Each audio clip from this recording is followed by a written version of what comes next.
Hello student, welcome to my YouTube channel R K study. Student, आज मैं आपको SST 9th class का important question लेके आया हूं जो आपका डीओई द्वारा जो है सो जारी किया गया है। इसमें जो 21 नंबर क्वेश्चन है वह है रूस के फरवरी क्रांति के प्रभावों का वर्णन कीजिए। यानी रूस में जो फरवरी में क्रांति हुई थी उसका क्या प्रभाव पड़ा रूस पे, ये आपको बताने हैं। तो इसमें मैं एनसीईआरटी से एक एक लाइन जो है सो आपको समझाऊंगा और उस हिसाब से आपको मात्र एक दो बार सुनोगे तो सारे क्वेश्चन का आप जवाब दे सकते हो। सबसे पहले आपको बताने हैं थोड़ा बहुत जो रूस में आखिर क्रांति हुई क्यों फरवरी में। तो वहाँ पे जो है सो मजदूर का जो क्वार्टर और कारखाना था वो नेवा नदी के दाएं तट पर थी और बाएं किनारे पर फैशनेबल इलाके, विंटर पैलेस और सरकारी इमारतें थीं। जिस महल में ड्यूमा की बैठक होती थी, ड्यूमा कहा जाता था रूस के संसद को, वह भी इसी तरफ थी। फरवरी में मजदूरों के इलाके में खाद्य पदार्थों की भारी कमी पैदा हो गई। अब यहाँ से आपको थोड़ा ध्यान देना पड़ेगा कि आखिर मजदूर ने क्रांति क्यों किया।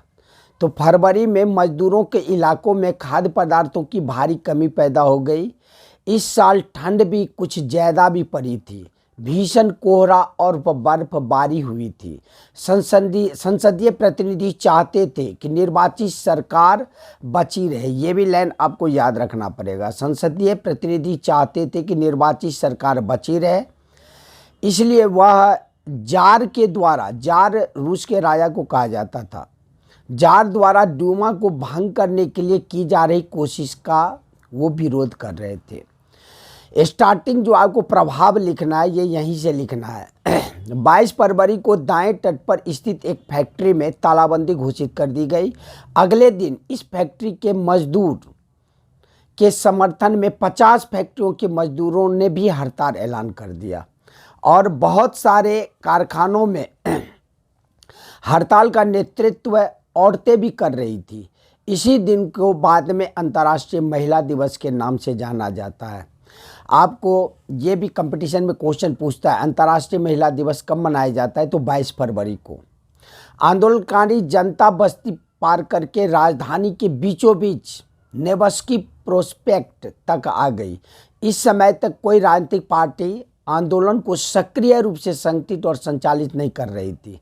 जब फैशनेबल रिहायशी इलाकों और सरकारी इमारतों को मजदूरों ने घेर लिया तो सरकार ने कर्फ्यू लगा दिया। मेन आपको बताने हैं कि ये जो फरवरी क्रांति थी उसमें आखिर क्या सब हुआ। तो यहाँ पे क्या सब हुआ, जब फैशनेबल रिहायशी इलाकों और सरकारी इमारतों को मजदूरों ने घेर लिया तो सरकार ने कर्फ्यू लगा दिया। शाम तक प्रदर्शनकारी तितर बितर हो गए, लेकिन 24 और 25 तारीख को वह फिर इकट्ठा होने लगे। सरकार ने उन पर नज़र रखने के लिए घुड़सवार सैनिकों और पुलिस को तैनात कर दिया। रविवार 25 फरवरी को सरकार ने ड्यूमा को बर्खास्त कर दिया। अब ड्यूमा जो संसद थी उसको जो है सो ख़त्म कर दिया। सरकार के इस फैसले के खिलाफ राजनीतिक बयान देने लगे। 26 तारीख को प्रदर्शनकारी बहुत बड़ी संख्या में बाएं तट के इलाकों में इकट्ठा हो गए और 27 को उन्होंने पुलिस मुख्यालयों पर हमला करके उन्हें तहस नहस कर दिया। ये सब सारे आपको परिणाम में जो है सो लिखने है। 2 नंबर का क्वेश्चन, तो इसमें तो आप 2 पॉइंट लिख देंगे फिर भी जो है सो आपका काम चल जाएगा। पहला पॉइंट आप यदि लिखेंगे कि जब फैशनेबल रिहायशी इलाकों और सरकार इमारतों को मजदूरों ने घेर लिया तो सरकार ने कर्फ्यू लगा दिया। दूसरा पॉइंट आप लिखेंगे यहाँ पे कि 25 फरवरी को सरकार ने ड्यूमा को बर्खास्त कर दिया। सरकार के इस फैसले के खिलाफ राजनीतिक बयान देने लगे। 26 तारीख को प्रदर्शनकारी बहुत बड़ी संख्या में बाएं तट के इलाके में इकट्ठा हो गए और 27 को उन्होंने पुलिस के मुख्यालयों पर हमला करके उन्हें तहस नहस कर दिया। रोटी, तनख्वाह, काम के घंटों में कमी, लोकतांत्रिक अधिकारों के पक्ष में नारे लगाते असंख्य लोग सड़कों पर जमा हो गए। सरकार ने स्थिति पर नियंत्रण कायम करने के लिए एक बार फिर घुड़सवार सैनिकों को तैनात कर दिया, लेकिन घुड़सवार सैनिकों की टुकड़ियों ने प्रदर्शनकारियों पर गोली चलाने से इनकार कर दिया। अब जो है सो सिपाही भी प्रदर्शनकारी के साथ हो गए। गुस्साए सिपाहियों ने एक रेजिमेंट की बैरक में अपने ही एक अफसर पर गोली चला दी। 3 दूसरी रेजिमेंट ने भी बगावत कर दी और हड़ताली मजदूरों के साथ आ मिले। उस शाम को सिपाही और मजदूरों एक सोवियत या परिषद का गठन करने के लिए इसी इमारत में जमा हुए जहां अब तक ड्यूमा की बैठक हुआ करती थी। यहीं से पेट्रोग्राद सोवियत का जन्म हुआ। अंत में 2 मार्च को जो है सो जार को जो है सो गद्दी छोड़नी पड़ी।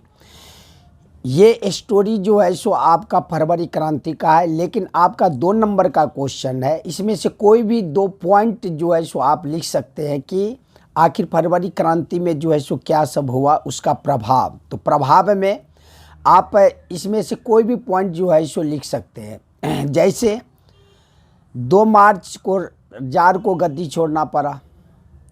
उसके बाद आप लिख सकते हैं कि ड्यूमा में जो है सो जितने भी आपका जो है आंदोलनकारी थे उनका जो है सो ड्यूमा में बैठक हुआ करता था। 26 तारीख को प्रदर्शनकारी बहुत बड़ी संख्या में बाएं तट के इलाके में इकट्ठा हुए।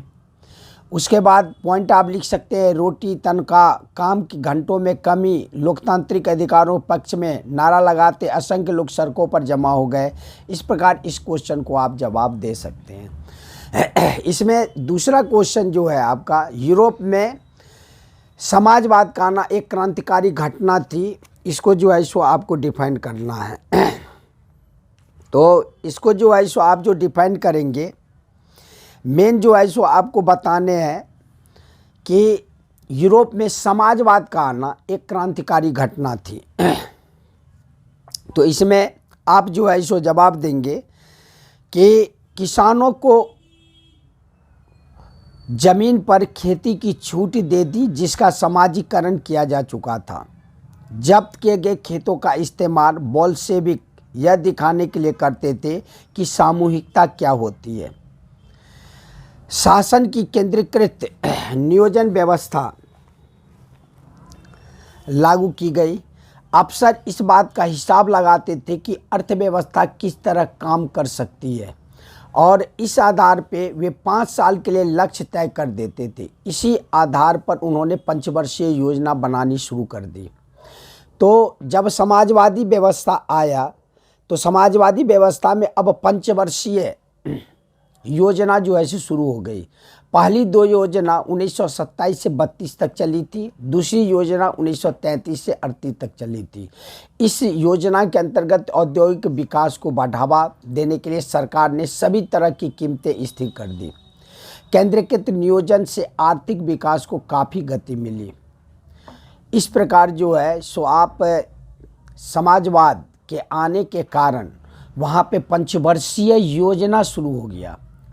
पहली 2 योजना का नाम आप बताएंगे, 1927 से 1932 तक चला था। दूसरी योजना 1933 से 1938 तक चला था और इसमें जो है सो क्या हुआ था, औद्योगिक विकास हुआ था।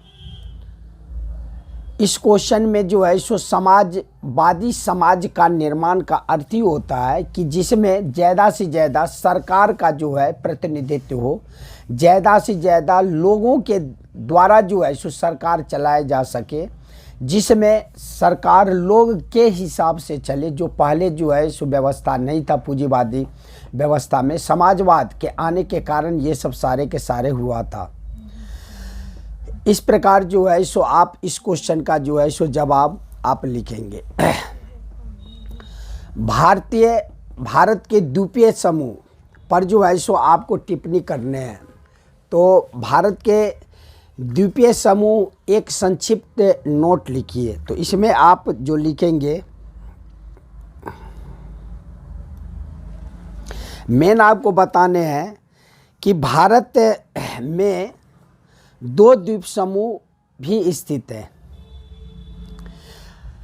सबसे पहला जो द्वीप है केरल के मालाबार तट के पास स्थित लक्षद्वीप, और दूसरा जो आपका है वो है आपका बंगाल की खाड़ी में अंडमान निकोबार द्वीप समूह। भारत में ये दो प्रकार का जो है सो द्वीप है। इसमें जो केरल के मालाबार तट पर स्थित लक्षद्वीप है, इसे जो है सो छोटे प्रवाल द्वीप से भी जाना जाता है। ये प्रवाल से जो है सो बना हुआ है, और ये लंका द्वीप, मिनिकॉय तथा अमीन द्वीप के नाम से भी जाना जाता है। 1973 में इनका नाम जो है सो लक्षद्वीप जो है सो रखा गया था। यह 32 वर्ग किलोमीटर के छोटे से क्षेत्र में फैला हुआ है। इसकी राजधानी जो है सो कावारत्ती है, और ये प्रशासनिक मुख्यालय भी है। इस द्वीप समूह पर पादप तथा जंतु के बहुत से प्रकार पाए जाते हैं। इसी में पिटली द्वीप, जहाँ मनुष्य का निवास नहीं है, वहाँ एक पक्षी अभयारण्य है। ये पूछा जाता है कि पिटली द्वीप जो है कहाँ स्थित है भारत में, तो ये जो है सो आपको लक्षद्वीप में है। बंगाल के खाड़ी में उत्तर से दक्षिण के तरफ फैले द्वीपों की श्रृंखला का नाम है अंडमान एवं निकोबार द्वीप। यह द्वीप समूह आकार में बड़े संख्या में बहुल तथा बिखरे हुए हैं। यह द्वीप समूह मुख्यतः दो भाग में बटा है, एक उत्तर में अंडमान तथा दक्षिण में निकोबार। यह माना जाता है कि यह द्वीप समूह निमज्जित पर्वत श्रेणियां के शिखर है, और यह द्वीप समूह देश की सुरक्षा के लिए बहुत महत्वपूर्ण है। इन द्वीप समूह में पाए जाने वाले पादपों एवं जंतुओं में बहुत अधिक विविधता है। ये द्वीप विषुववृत्त के समीप स्थित है, और यहाँ की जलवायु विषुवतीय है तथा यह घने जंगलों से आच्छादित है। ये जब आप कॉपी में लिखना स्टार्ट करेंगे तो आपका ज्योग्राफी का जो पेज नंबर है ये 13 पेज नंबर है। मैं आपको इसलिए ये बता रहा हूँ कि आप यहाँ से आंसर जो है सो आप लिखेंगे, एक बार जो है सो किताब में भी पढ़ लेंगे, वैसे आप 1 से 2 बार सुनेंगे तो आप लिख सकते हैं। जैसे द्वीप समूह के बारे में पूछे तो पहला आप क्या लिखेंगे कि भारत में जो द्वीप समूह है वो 2 प्रकार का है। बंगाल के खाड़ी के तरफ जो है सो क्या है लक्षद्वीप, और बंगाल के खाड़ी के तरफ है अरब सागर।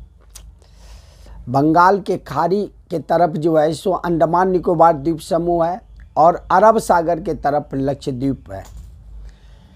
और जो अरब सागर में लक्षद्वीप है ये केरल के मालाबार तट के पास स्थित है, और जो बंगाल के खाड़ी में स्थित है इसका नाम क्या है, इसका नाम है अंडमान निकोबार द्वीप समूह।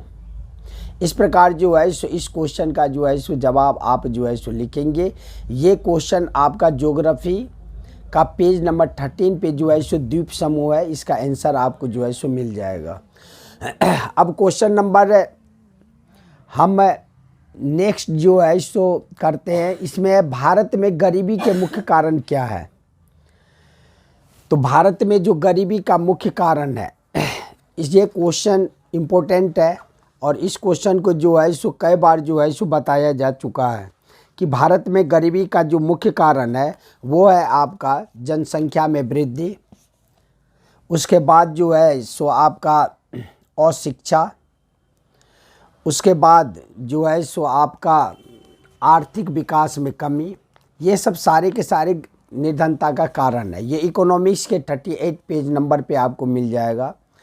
इसमें दिया है कि भारत में व्यापक निर्धनता का अनेक कारण है। एक ऐतिहासिक कारण ब्रिटिश औपनिवेशिक प्रशासन के दौरान आर्थिक विकास का निम्न स्तर है। पहला तो पॉइंट आप यही लिखेंगे कि गरीबी का सबसे बड़ा कारण क्या है, औपनिवेशिक प्रशासन के दौरान आर्थिक विकास का निम्न स्तर, यानी आर्थिक विकास की गति तीव्र नहीं थी, बहुत नीचा था।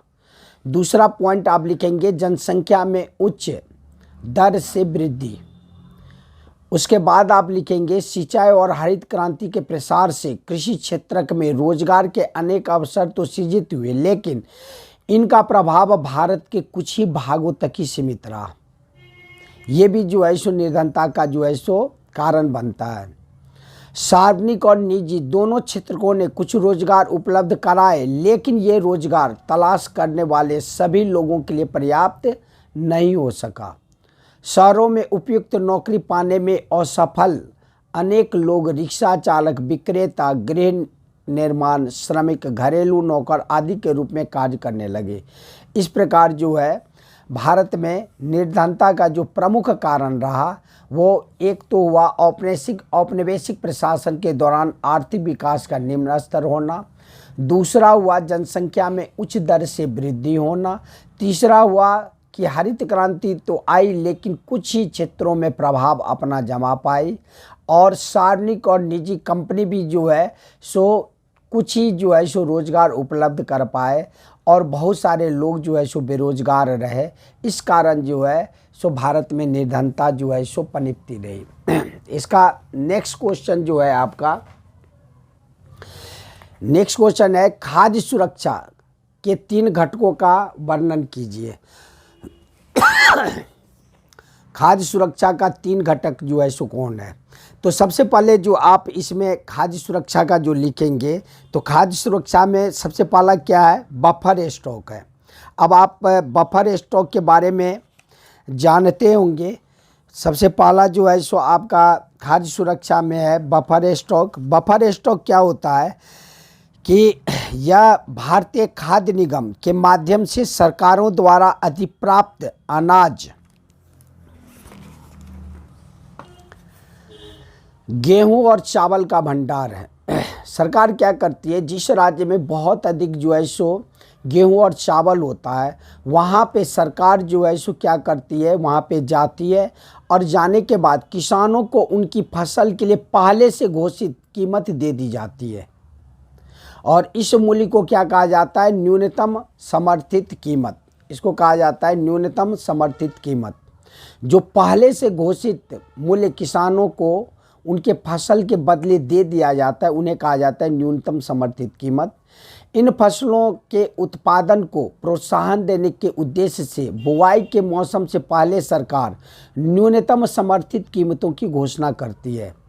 खरीदे हुए अनाज खाद्य भंडार में रखे जाते हैं और ये जो खाद्य भंडार में रखे जाते हैं ये जब कभी देश में जो है सो यदि मौसम खराब हो जाए, आपदा यदि कुछ आ जाए, जैसे बाढ़ आ जाए और जो है सो अनाज की कमी हो जाए देश में, तब जो है सो इस स्टॉक से जो है सो लोगों का जो है सो वितरण किया जाता है। तो पहला तो आप बफर स्टॉक ही जो है सो लिख देंगे, बफर स्टॉक। उसके बाद दूसरा जो है सो आपको लिखने हैं इसमें खाद्य सुरक्षा के अंतर्गत दूसरा आपको इसमें लिखने हैं सार्वजनिक वितरण प्रणाली। सार्वजनिक वितरण प्रणाली के अंतर्गत जो है सो यह देखा जाता है कि भारतीय खाद्य निगम द्वारा अधिप्राप्त अनाज को सरकारी विनियमित राशन दुकानों के माध्यम से समाज के गरीब वर्गों में वितरित करती है। इसे ही सार्वजनिक वितरण प्रणाली कहते हैं। यानी भारतीय खाद्य निगम के द्वारा अधिप्राप्त अनाज को यानी अधिक अनाज को सरकार विनियमित राशन दुकानों के माध्यम से समाज के गरीब वर्गों में जो वितरित करती है इसे सार्वजनिक वितरण प्रणाली कहते हैं। अब अधिकांश क्षेत्र गांव, कस्बों, शहरों में राशन के दुकानें हैं और इसी माध्यम से सरकार उचित दर वाले दुकानें पर जो है उचित दर वाली दुकानें खुलवाई हुई है जिसका काम है कि कभी भी जो है सो मूल्य को ऊंचा नहीं रखना। और यहाँ पे जो है सो क्या देखा जाता है कि जितने भी गरीब हैं उन्हें जो है सो उचित दर पर जो है सो सामान मिल सके। तो पहला हो गया कि खाद्य को सुरक्षा के लिए सरकार क्या करती है, बफर स्टॉक का निर्माण की हुई है और दूसरा जो है सो सार्वजनिक वितरण प्रणाली बनाई हुई है। इस हिसाब से खाद्य की सुरक्षा के लिए भारत सरकार ने ये प्लान सब बनाई हुई है और जो है सो लोगों को, गरीबों को कम कीमत पर जो है सो सारे के सारे सामान मिल जाते हैं। ये पेज नंबर जो है सो आपका 46 में जो है सो दिया हुआ है इकोनॉमिक्स में। और इस हिसाब से जो है सो खाद्य सुरक्षा के बारे में आपको जो है सो लिखने हैं। उसके बाद जो है सो आपको नेक्स्ट क्वेश्चन, इसमें जो है नेक्स्ट क्वेश्चन है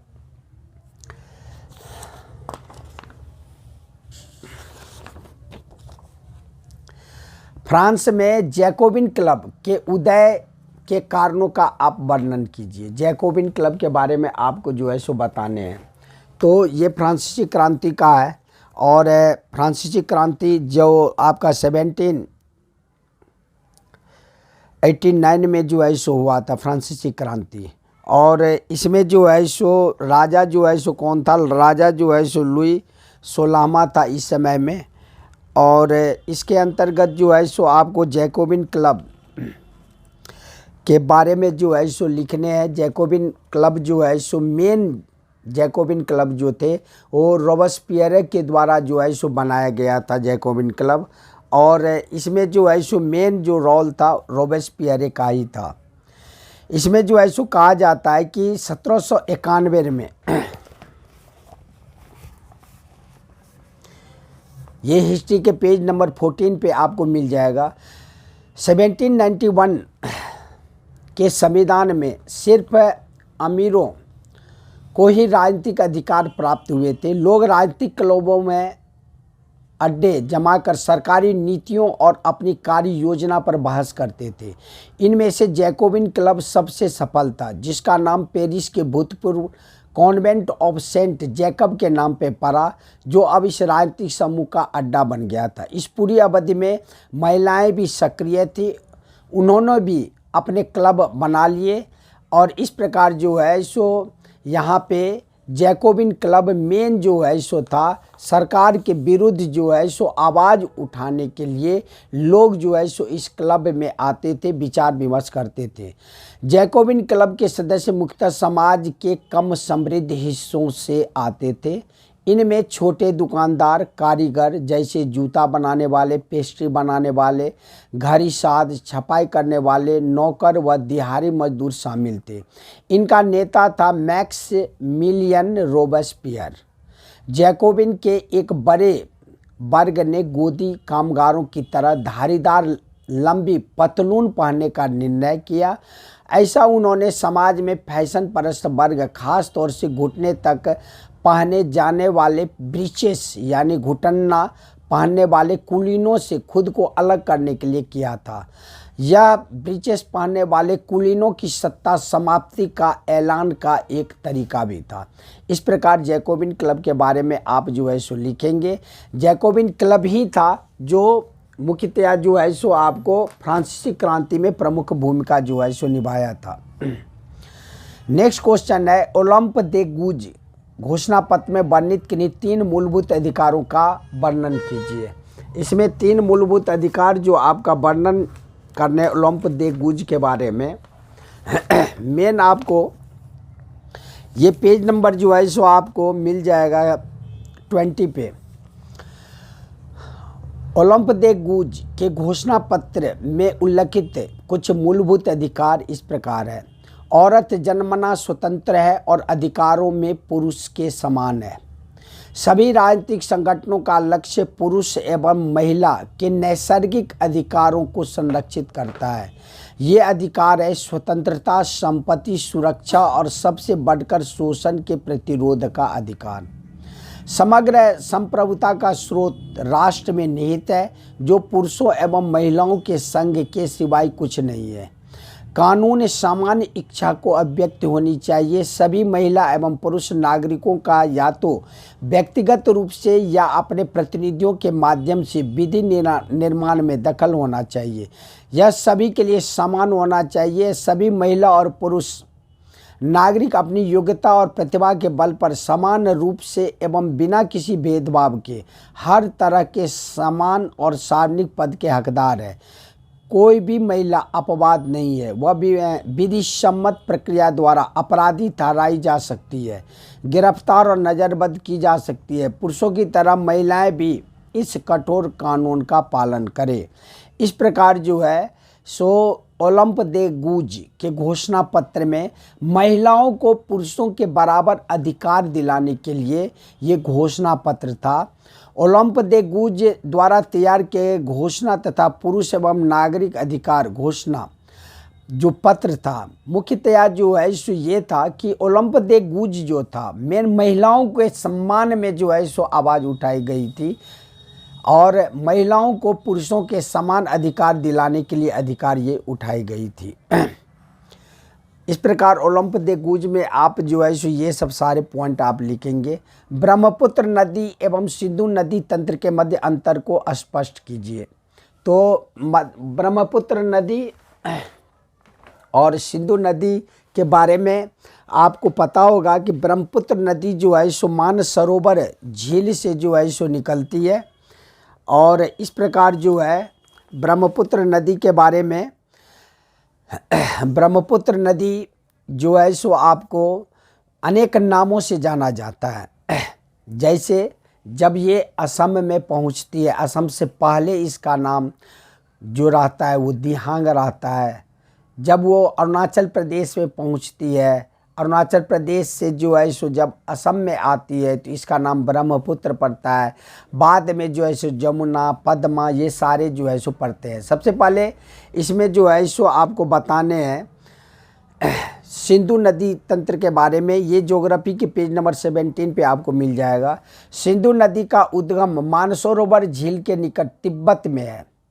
पश्चिम की ओर बहती हुई यह नदी भारत में लद्दाख में प्रवेश करती है और इस भाग में यह एक बहुत ही सुंदर दर्शनीय गार्ज का निर्माण करती है। गार्ज का क्या मतलब होता है? जब पर्वत के बीच में गड्ढे हो जाते हैं और उससे जब पानी निकलता है उसी को गार्ज कहा जाता है। इस क्षेत्र में बहुत सी सहायक नदियाँ जैसे जास्कर, नुब्रा, श्योक, हुंजा इस नदी में मिलती है। सिंधु नदी बलूचिस्तान तथा गिलगित से बहते हुए अटक में पर्वतीय क्षेत्र से बाहर निकलती है। सतलुज, ब्यास, रावी, चिनाब तथा झेलम आपस में मिलकर पाकिस्तान में मिठानकोट के पास सिंधु नदी में मिल जाती है और इसके बाद यह नदी दक्षिण की तरफ बहती हुई अंत में कराची से पूर्व की ओर अरब सागर में मिल जाती है। तो ये सारे के सारे आपको जो है सो सिंधु नदी तंत्र के बारे में बताने हैं। उसके बाद आपको ब्रह्मपुत्र नदी के बारे में बताने हैं। तो ब्रह्मपुत्र नदी तिब्बत के मानसरोवर झील के पूर्व तथा सिंधु एवं सतलुज के स्रोत के काफ़ी नज़दीक से निकलती है और इसकी लंबाई सिंधु से कुछ अधिक है, परंतु इसका अधिकतर मार्ग भारत से बाहर स्थित है। ब्रह्मपुत्र नदी का बहुत ही कम भाग जो है सो भारत में पड़ता है। यह हिमालय के समानांतर पूर्व की ओर बहती है। नामचा बरवा के पास पहुंचकर, नामचा बरवा पर्वत जो है सो आपका जो है सो अरुणाचल प्रदेश में है, वहीं से ये पहुंचकर यह अंग्रेजी के यू अक्षर जैसे मोड़ बनाकर भारत के अरुणाचल प्रदेश में गार्ज के माध्यम से प्रवेश करती है। यहाँ इसका दिहांग के नाम से जाना जाता है। जब ये अरुणाचल प्रदेश में प्रवेश करती है तो यहाँ पे इसको दिहांग के नाम से जाना जाता है तथा दिबांग, लोहित, केनुला तथा दूसरी सहायक नदियाँ इससे मिलकर असम में ब्रह्मपुत्र का निर्माण करती है। इस प्रकार सिंधु और ब्रह्मपुत्र नदी के बारे में जो है सो आपको बताने हैं। नेक्स्ट जो है सो क्वेश्चन है, भारत में बेरोजगारी दूर करने के लिए कुछ उपाय बताइए। तो भारत में बेरोजगारी ख़त्म करने का जो उपाय है, सबसे पहला जो है सो आप जनसंख्या पे नियंत्रण आप बता सकते हैं कि भारत में बेरोजगारी दूर करने के लिए जनसंख्या पे नियंत्रण बहुत आवश्यक है। जनसंख्या पे जब तक नियंत्रण नहीं किया जाएगा तब तक जो है सो निर्धनता पे जो है सो निर्धनता पर रोक नहीं लग सकती। ये आपका पेज नंबर 38 पे इकोनॉमिक्स में मिल जाएगा आपका। इसमें जो है सो निर्धनता के कारण भारत में मेन है कि बेरोजगारी दूर करने का उपाय जो है सो आपको बताने हैं। मतलब बेरोजगारी दूर करने का उपाय क्या सब हो सकता है, तो मेन आपको बताने हैं कि आखिर निर्धनता होती क्यों है। तो निर्धनता मेन जो निर्धनता होती है वो आर्थिक समृद्धि कमी के कारण होता है। इसीलिए जो है सो ज़्यादा से ज़्यादा आर्थिक समृद्धि को प्रोत्साहन देना पड़ेगा। लक्षित निर्धनता निरोधी कार्यक्रम जो है सो चलाना पड़ेगा, जिससे कि लोग को ज़्यादा से ज़्यादा जो है सो रोजगार का अवसर मिल सके। तो आर्थिक समृद्धि को प्रोत्साहन और लक्षित निर्धनता निरोधी कार्यक्रमों पर निर्भर, इस प्रकार जो है सो निर्धनता को जो है सो आप ख़त्म कर सकते हैं। निर्धनता को ख़त्म करने के लिए भारत सरकार के द्वारा विभिन्न कदम जो है सो उठाया गया है।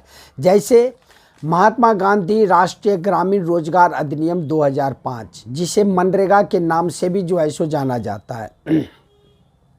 यह उद्देश्य ग्रामीण क्षेत्रों में आजीविका सुरक्षित करने के लिए हर घर के लिए मजदूरी रोजगार कम से कम 100 दिनों के लिए उपलब्ध कराना है। इसका उद्देश्य सतत विकास में मदद करना, ताकि सूखा, वन कटाई, मिट्टी के कटाव जैसी समस्या से बचा जा सके। और इस प्रकार जो है सो महात्मा गांधी रोजगार गारंटी अधिनियम के अंतर्गत 100 दिन तक रोजगार देने की गारंटी दी गई थी। और सारे जो है सो बहुत सारे जो है सो योजना चलाई गई बेरोजगारी को जो है सो दूर करने के लिए, जैसे राष्ट्रीय रोजगार गारंटी कोष, राज्य रोजगार गारंटी कोष, राष्ट्रीय काम के बदले अनाज कार्यक्रम जो 2004 में 150 जिले में लागू किया गया था, प्रधानमंत्री रोजगार योजना जो 1993 में जो है सो लाया गया था। उसके बाद ग्रामीण रोजगार सृजन कार्यक्रम 1995 में लाया गया था, स्वर्ण जयंती ग्राम स्वरोजगार योजना और प्रधानमंत्री ग्रामोदय योजना। ये सारे जितने भी योजना के बारे में आपको बताया गया है, ये योजना अलग से भी पूछता है। जैसे आपका मनरेगा, तो बहुत बार पूछा है कि मनरेगा कब लागू हो गया, मनरेगा के अंतर्गत जो है सो क्या सब सरकार के द्वारा कदम उठाया गया है। और इस प्रकार जो है सो निर्धनता को ख़त्म करने के लिए, बेरोजगारी को दूर करने के लिए जो है सो भारत सरकार के द्वारा कदम उठाया गया। इसमें सरकार के द्वारा जो कदम उठाया गया आपको इसमें मेन पॉइंट लिखने हैं कि भारत में बेरोजगारी दूर करने का सबसे पहला आप लिखेंगे जनसंख्या पे नियंत्रण। दूसरा जो है सो आप लिखेंगे आर्थिक विकास के लिए सरकार के द्वारा उठाए गए कदम। उसके बाद तीसरा आप जो है सो लिखेंगे योजनाएं, सरकार के द्वारा चलाए गए योजनाएं, जो आपको लास्ट में बोला था। ये भारत में बेरोजगारी दूर करने का उपाय है। लोकतंत्र में स्वतंत्र न्यायपालिका के महत्व को आपको समझाने हैं कि लोकतंत्र में स्वतंत्र न्यायपालिका किस हिसाब से जो है सो है। तो लोकतंत्र में न्यायपालिका को जो है सो स्वतंत्र रखा गया है, अर्थात जब न्यायपालिका एक बार निर्वाचित हो जाती है तो इसे भारत सरकार नहीं हटा सकती है। भारत सरकार को उसको हटाने के लिए जिस प्रकार राष्ट्रपति को हटाने की प्रक्रिया है महाभियोग, उसी हिसाब से हटा सकती है। इस प्रकार हम कह सकते हैं कि भारत का जो न्यायपालिका है वो स्वतंत्र है। इसमें आपको पेज नंबर 75 पे जो है सो मिल जाएगा इसका आंसर। न्यायपालिका की स्वतंत्रता का मतलब ही है वह विधायिका या कार्यपालिका के नियंत्रण में नहीं है। न्यायाधीश सरकार के निर्देश या सत्ताधारी पार्टी के मर्जी के मुताबिक काम नहीं करते। इसी वजह से सभी आधुनिक लोकतंत्रों में अदालतें विधायिका कार्यपालिका के अधीन नहीं होती। भारत ने इस लक्ष्य को हासिल कर लिया है। राष्ट्रपति, सर्वोच्च न्यायालय, उच्च न्यायालय के न्यायाधीशों को प्रधानमंत्री की सलाह पर और सर्वोच्च न्यायालय के मुख्य न्यायाधीश के मशवरे से नियुक्त करता है। एक बार नियुक्त कर देगा, उसके बाद व्यवहारिक तौर पर अब इस व्यवस्था में सर्वोच्च न्यायालय के वरिष्ठ न्यायाधीश, सर्वोच्च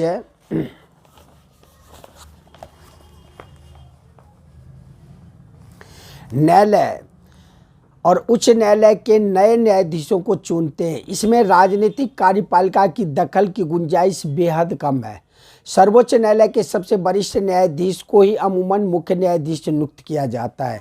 एक बार यहाँ से आपको मेन लिखने हैं कि एक बार किसी व्यक्ति को सर्वोच्च न्यायालय या उच्च न्यायालय का न्यायाधीश नियुक्त करने के बाद उसे उसके पद से हटाना लगभग असंभव हो जाता है। उसे हटाना भारत के राष्ट्रपति को हटाने जितना ही मुश्किल है। इस प्रकार आप कह सकते हैं कि भारत की जो न्यायपालिका है वो क्या है, स्वतंत्र है। उसके बाद इसका जो है लघु उत्तरीय प्रश्न का जो है सो लास्ट क्वेश्चन है 29, चुनावों में बढ़ती लोगों की भागीदारी भारतीय चुनाव के स्वतंत्र एवं निष्पक्ष होने का साक्ष्य है, कथन की समीक्षा कीजिए। तो इसमें जो है सो मेन आपको जो है सो बताने हैं कि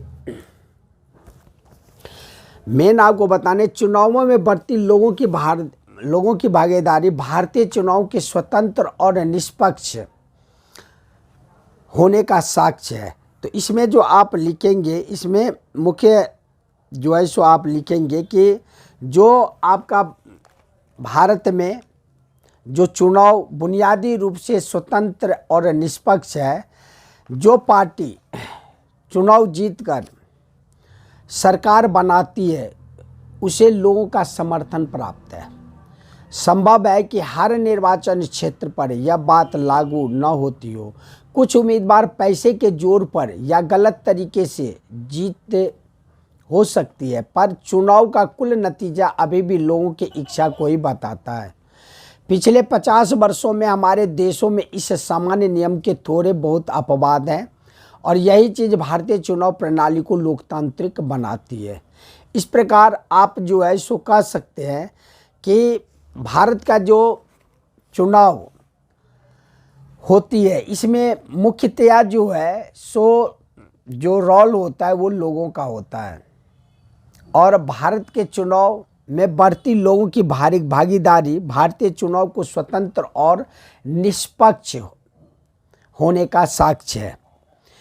ज़्यादा रुपये पैसे वाले उम्मीदवार पार्टियां गलत तरीके से चुनाव जीत ही जाएंगे यह कहना मुश्किल है, पर उनकी स्थिति दूसरे से ज़्यादा मजबूत जो है सो रहती है। उसके बाद देश के कुछ इलाकों में आपराधिक पृष्ठभूमि संबंधों वाले उम्मीदवार दूसरों को चुनाव मैदान से बाहर करने और बड़ी पार्टियों को टिकट पाने में सफल होने लगे हैं। अलग अलग पार्टियों में कुछ परिवारों का जोर है और उनके रिश्तेदार आसानी से टिकट पा जाते हैं। ये जो भारतीय लोगों के सामने में चुनौती है, एक तरफ से ये कहा जा सकता है कि एक बार सत्ता में वो ज़रूर आ जाएंगे, लेकिन दूसरी बार वो सत्ता में कभी नहीं आ सकते, क्योंकि वो सत्ता में जो आते हैं गलत तरीके से आते हैं और उनका मुंहतोड़ जवाब लोग देते हैं दूसरी बार चुनाव के मैदान में। इसीलिए हम ये कह सकते हैं कि भारत के जो चुनाव होती है उसमें लोगों की भागीदारी प्रमुख होती है, स्वतंत्र होती है और निष्पक्ष होती है। इस प्रकार जो है सो ये लघु उत्तरीय प्रश्न सारे 21 से 29 तक मैं इस वीडियो में करवाया हूँ। इसके बाद जो लॉन्ग क्वेश्चन है वो नेक्स्ट वीडियो में लेकर आऊँगा। इसमें बस आपको ये करने हैं कि 1 से 2 बार जो है सो आपको सुनने हैं। हमारा 100% विश्वास है कि आप जो है सो एग्जामिनेशन में लिख कर ज़रूर आएंगे। अब हम लॉन्ग क्वेश्चन के साथ नेक्स्ट वीडियो में मिलते हैं। तब तक के लिए जय हिंद, जय भारत।